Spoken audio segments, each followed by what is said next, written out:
Good morning, folks. What you are looking at is a NASA animation of the different water movement in our oceans. Now, I've sped this up considerably, but the real speed version and the accompanying article will be below. This is a great article about a sun-like star not too far away. Looks a bit like our own solar system. This one has 9 planets. Damage reports from yesterday's Oklahoma tornado are still coming in. Apparently the hail may have been the worst part of that, and there are continued chances of severe weather for that general region today. Scott from Hyper Report shared this story yesterday, and if you hadn't heard about the U.S. credit downgrade, you certainly weren't alone. While none of the so-called reputable sources yet make this claim, the alternative sites are alight with talk of a potential Obama media blackout on the event.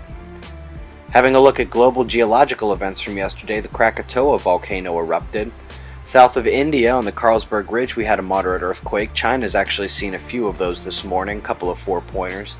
There was also a few above average quakes in the Atlantic, the largest just a few hours ago, a 5.8 near Ascension Island. You may remember we were looking for a CME impact. It either missed or was very weak. There's not much seen here on the solar wind except some moderate density seen in the orange.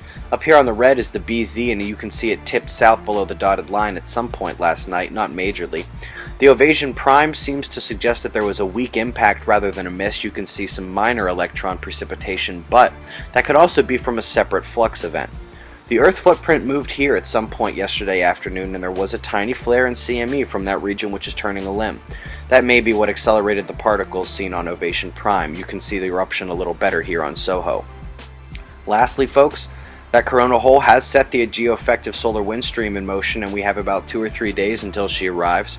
For those who have forgotten, around the time that ends, Saturn is in opposition directly behind the Earth from the Sun, and the highest upcoming quake watch begins Friday and goes through next Wednesday. That's the news, folks. Be safe.